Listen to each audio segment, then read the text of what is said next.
Captain's log, stardate 3724. Aboard the USS Mia Gazer. We continue our mission to explore the planet Shakespearea. We've just received the latest report from our intrepid adventurer, Mia, who continues to investigate the Othello region below. Computer, please load the data on the viewport. Now loading. Let's see what new things Mia's learned about Othello's dramatic inhabitants. In Act 2, our main characters survive a fierce storm while headed to Cyprus on a military mission. But the real tempest brews in their hearts and minds. Iago, ever the master of manipulation, hatches a sinister plot to ruin Othello. His first step is to discredit Cassio by provoking a brawl with Roderigo. Othello, naively trusting Iago's version of events, is disappointed by Cassio's behavior and demotes him from his position as lieutenant. Cassio is devastated, and Othello's wife, Desdemona, promises to help him get back on Othello's good side. But what she doesn't know is that Iago plans to use her kindness toward Cassio to make Othello jealous. He's misleading Othello to make him think that Desdemona and Cassio are romantically involved.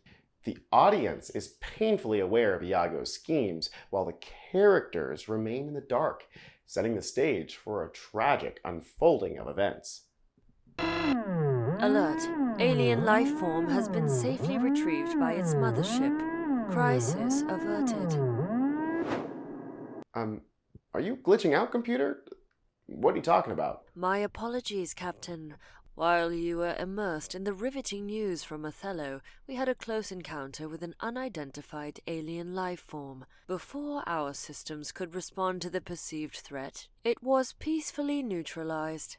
Wait, what? An alien? You all knew that this was happening and didn't tell me? You must have been on the edge of your seats. That makes me think about how tense it can be when the audience knows something the characters don't. Just like you knew about the alien, we know about Iago's secret plan to destroy Othello. The tension is building down in Shakespearea, and we'll explore more right after this.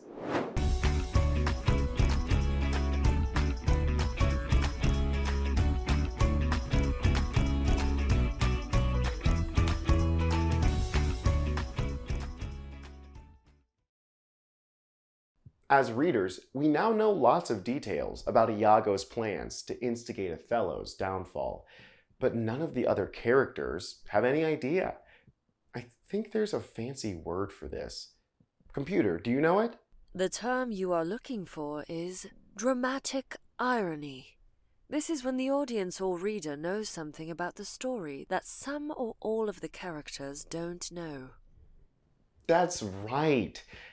Authors use dramatic irony to affect their readers in lots of different ways, like creating humorous scenarios, characterizing certain characters as foolish or gullible, developing readers' sympathy for the characters, or building tension. With dramatic irony, we often learn what is going to happen, so the focus shifts to how it will unfold. This keeps us on the edge of our seats, waiting to see what will happen when the characters finally learn the truth. Let's take a closer look at the impact of dramatic irony in Othello. We'll start by digging into Phase 1 of Iago's devious plans. Listen as he describes how he will manipulate Cassio.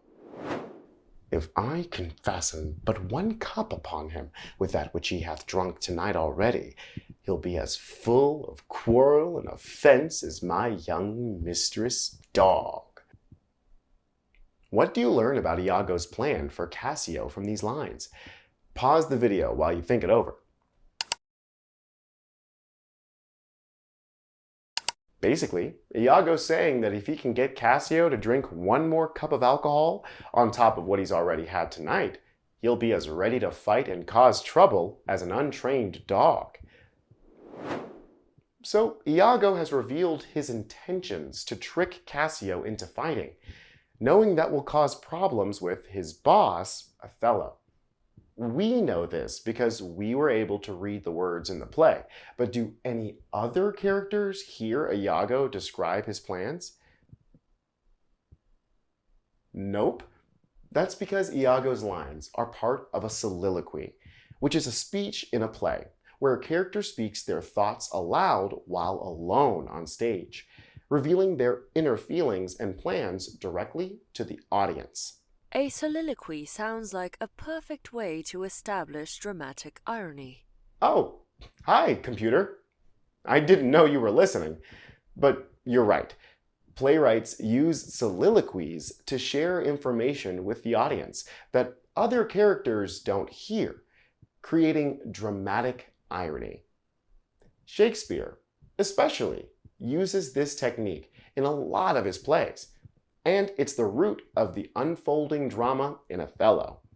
So, how will our knowledge of Iago's secret plans impact our interpretation of the scenes that follow? Let's see how Othello reacts when Iago tells him about Cassio's brawl. I know, Iago, thy honesty and love doth mince this matter, making it light to Cassio. Cassio, I love thee, but never more be officer of mine. What do you learn about Othello's reaction to the fight from these lines? Pause the video while you think it over. Othello's saying, Iago, your honesty and concern make this situation with Cassio seem less serious than it is. Cassio, I do care about you, but you can no longer be my officer.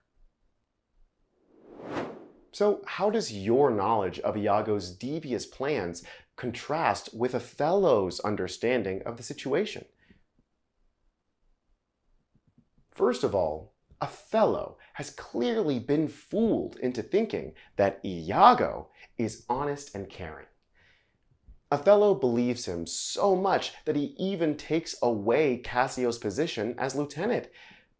What mood does this create for you as the reader?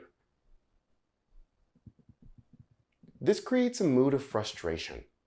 We know that Iago is manipulating everyone, and it's painful to see Othello make decisions based on lies. Shakespeare uses dramatic irony to create this tension, keeping us engaged and emotionally invested in the story. How else does the dramatic irony of Iago's secret plans impact the play? Let's find out how Cassio reacts to losing his position. Reputation, reputation, reputation! Oh, I've lost my reputation! I have lost the immortal part of myself, and what remains is bestial. My reputation, Iago, my reputation! What has Iago done? Do you hear how upset this has made Cassio? He's blaming himself for losing control and getting into a big fight. He feels he's lost the best part of himself, and what's left is like a beastly animal. Cassio has no idea, but we know the whole time that Iago caused all of this. He's not a trustworthy friend to Cassio or Othello. So what impact does this dramatic irony have on you as the reader? I know I'm feeling some major sympathy for Cassio. It's heartbreaking to see him so devastated, thinking it's all his fault, while we know that he's been set up by Iago. This emotional engagement is exactly what Shakespeare intended, drawing us deeper into the play's complex web of deceit and tragedy. Dramatic irony is a powerful tool Shakespeare uses to create tension and engage the audience.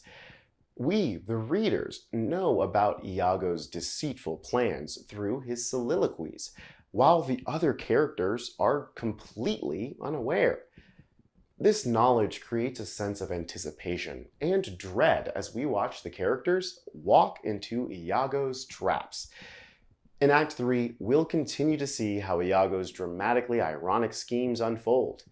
How will jealousy drive the actions of the characters? How far will Iago go to achieve his revenge? These questions will keep us on the edge of our seats as we explore the next part of the story. So keep your sensors tuned for more dramatic irony and plot twists ahead.